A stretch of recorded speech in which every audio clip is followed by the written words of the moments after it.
സീറ്റിൻ്റെ മേലെ കയറി നിന്നിട്ട്, കാരണം അത്രയും ജനങ്ങളുണ്ട്, അവിടെ കയറി നിന്നിട്ട് പറയണം വെളിയങ്കോട് നിന്ന് രണ്ടാളെ വിളിക്കണമെന്ന്. അപ്പോൾ ആദ്യം ഞങ്ങൾ ശങ്കിച്ച്, നമ്മളെ പേരൊന്നും വിളിച്ചിട്ടില്ലല്ലോ, പേര് അവർക്ക് അറിയില്ല. അപ്പോൾ വേറെ ആരെങ്കിലും വെളിയങ്കോട്ടേർ വന്നിട്ടുണ്ടെങ്കിൽ അവരാവട്ടെ എന്ന് വെച്ചാൽ ഞങ്ങളവിടെ തന്നെ നിന്നു. ആരും പോണ് കാണുന്നില്ല. അപ്പം എല്ലാവരും പരസ്പരം ഇങ്ങനെ നോക്കുന്നുണ്ട്. വീണ്ടും ഇയാൾ ഈ സീറ്റിൻ്റെ മുകളിൽ കയറി നിന്നിട്ട് ചോദിക്കുകയാണ്, പറയണേ ഇങ്ങനെ ഓരോരുത്തരും ചൂണ്ടിയിട്ട്. കുറേ ആളുകൾ വേറെ നിൽക്കുന്നുണ്ട്. വെളിയങ്കോട് നിന്ന് വന്ന രണ്ടാൾക്കാരത് വിളിക്കണമെന്ന് പറഞ്ഞു. അപ്പം ഞാൻ കാട് പറഞ്ഞ് വെളിയങ്കോട് നിന്ന് വന്നവരാരുമില്ല, നമ്മൾ തന്നെ ആയിരിക്കും, എന്നാൽ പോവാന്ന് പറഞ്ഞു.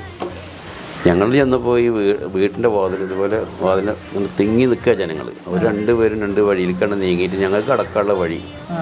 അപ്പോൾ ഒന്നാമത്തെ ഡോറ് കടന്ന് പിന്നെ ഒരു പടാപ്പുറം എന്ന് പറയും, ഇവിടെ ഈ പറയാമല്ലോ പടാപ്പുറം, ഒരു സീറ്റൊക്കെ കെട്ടിയിട്ടുള്ളൊരു മുറി. അത് കഴിഞ്ഞിട്ട് പിന്നെ ഒരു സെൻട്രൽ ഹാള്. ആ സെൻട്രൽ ഹാളിൻ്റെ ഉള്ളിൽ നിന്ന് പിന്നെ ഒരു ചെറിയ റൂമിലേക്ക് പോകണം. ആ റൂമിനകത്താണ് CM ഇരിക്കണത്. അപ്പോൾ അവിടെ ഈ കടന്ന് ഞങ്ങളവിടെ ചെന്ന് ആ വാതിൻ്റെ അവിടെ എത്താറാകുമ്പോൾ CM ഈ വീട്ടുടമസ്ഥനോട് പറയാണ്, ഉസ്താദിന് ഇരിക്കാനൊരു സ്റ്റൂളുണ്ട് കൊണ്ടുവരി, തങ്ങൾ സയ്യിദ് എൻ്റെ ബെഡിലിരുന്നോളൂ എന്ന് പറഞ്ഞ്. അപ്പോൾ അമ്മാവൻ്റെ സംശയം തീർന്നല്ലോ. അപ്പോൾ ഞങ്ങളെ നെറ്റത്തൊന്നും എഴുതി വെച്ചൊന്നുമില്ല. അപ്പോൾ ഇത് സയ്യിദാണോ ഉസ്താദാണോ എന്നൊന്നും അറിയില്ല. അപ്പോൾ ഞാനന്ന് ചെറുപ്പമാണ്, അന്ന് ആ ഒരു വേഷമാണ് അന്നത്തെ. പ്രത്യക്ഷത്തിൽ വേറെ രൂപങ്ങളൊന്നുമില്ല. ഒരു നിലക്കും തിരിച്ചറിയാനുള്ള സാധ്യത വളരെ കുറവാണ്.